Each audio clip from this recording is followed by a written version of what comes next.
I want to share with you a bit about resiliency. And when we think of the word resilient, what comes to mind first is what took away the resiliency. And I think about trauma and how many people on our planet have suffered trauma. And especially today, when we think about where we are at here as a nation, as a world, uh, facing a world pandemic, trauma exists because there's a lot of grief and a lot of loss that we are experiencing. And so if we have trauma, we must be able to move to a place of transformation. And if we can get to a place of having a willingness to transform the wound that we have and move into healing it by transforming it.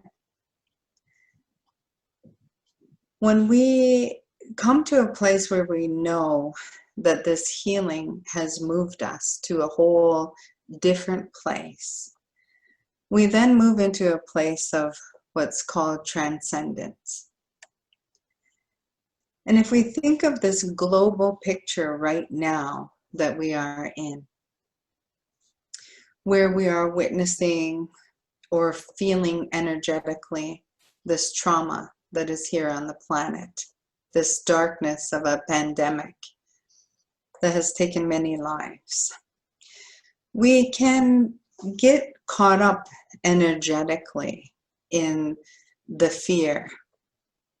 Perhaps even if we tend to watch the news and the media over and over, or review Facebook news, media, different sources, what tends to happen to the energy within inside of ourselves is that we begin to have a vibrational match to that fear that we are focusing on, or that we are fueling our bodies with. Then we become at a low vibration because we now match the fear that we are witnessing. It's the same within, if we bring that closer into our family unit and we think about trauma or loss or death that has happened in our family unit growing up as a child,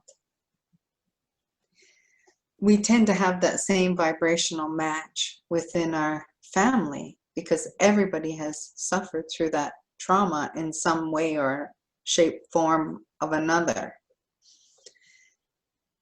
And in order to move into a place of transformation, we must pull from that energy and see ourselves as an individual. And sometimes people have said, oh, well, that's selfish for me to do that because we're in this together. And blood is thicker than water, so to speak. And so we put up with the dysfunction, we put up with the wounds that exist, and we stay enmeshed within that energy. But in order to transform, we must break free from what people see as the norm and become that individual.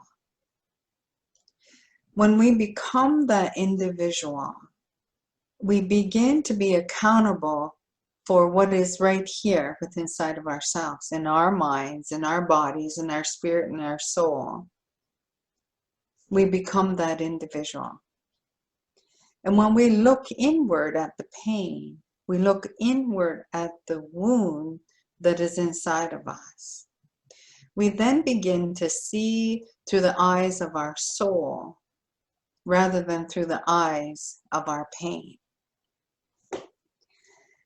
And that's what creates the transformation, is that we have to look at ourselves and how we project our energy on others, how we try to shape our families into being what we want them to be for our sake, or our partners, our relationships, for our sake. But that's not really what it's about. It's about us taking a look at ourselves and why do we think that way? Why do we have those limiting beliefs about ourselves? What has caused us to think that nobody loves us? What has caused us to believe that we're not good enough, or we're not smart enough, or we'll never amount to anything? What has caused that for us? It's our old wounds from childhood that have been buried in the lower part of our brain and held captive by our egos that has led us to believe those things. Now that we're 40, 50, 60 years old, we still believe those things. Transformation is about when we free those limiting beliefs and we recognize who we truly are.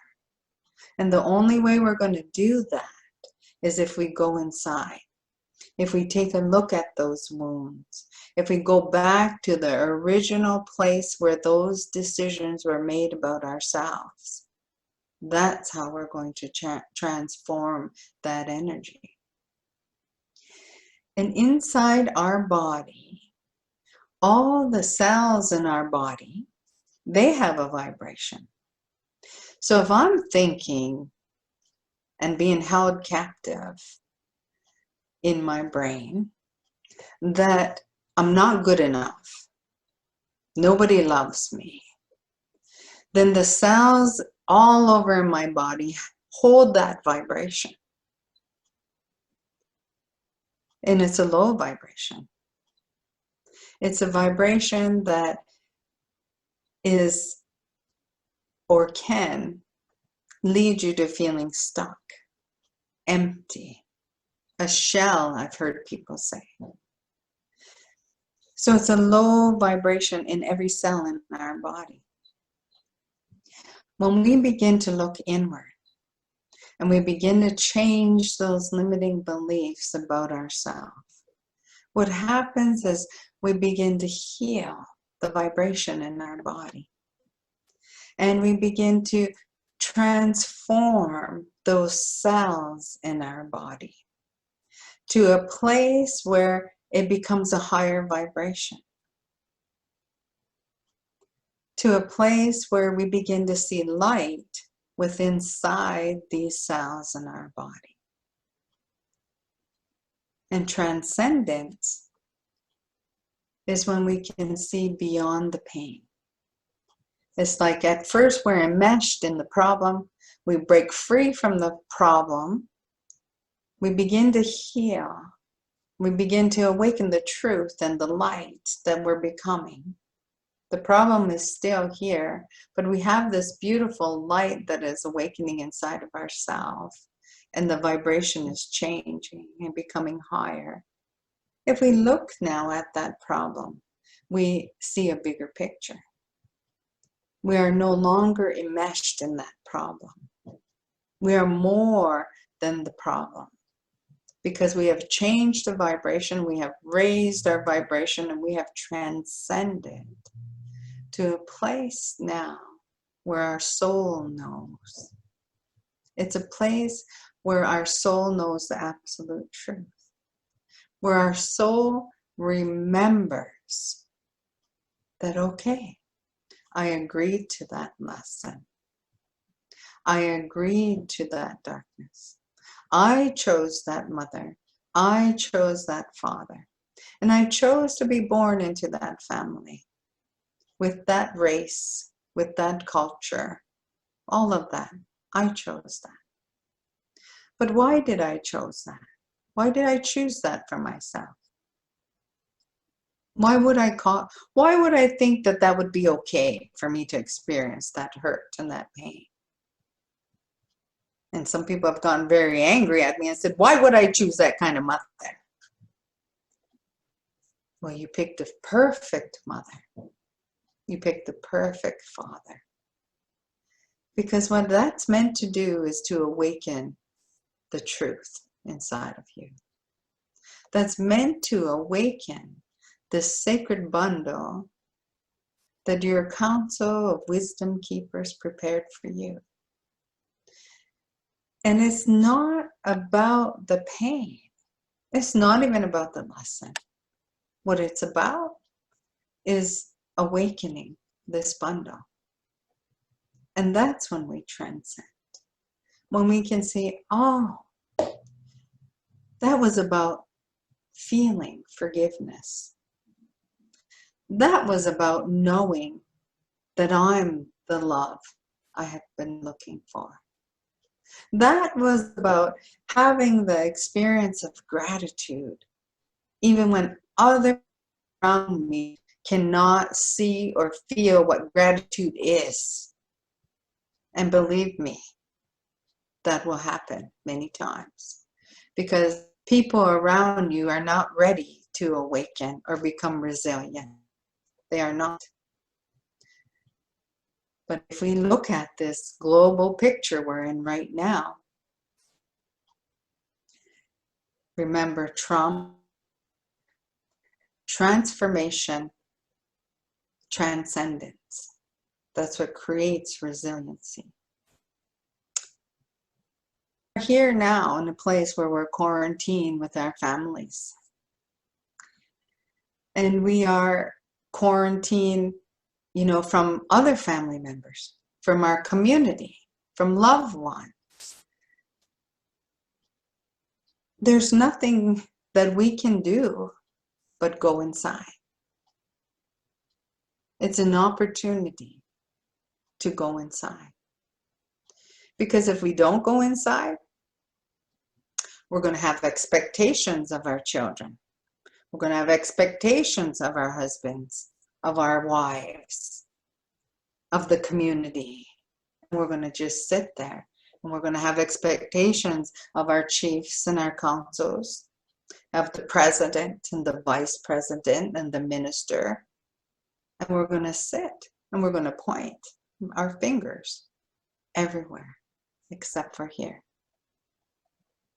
And we're never going to find that peace because they don't know how to awaken peace inside of you.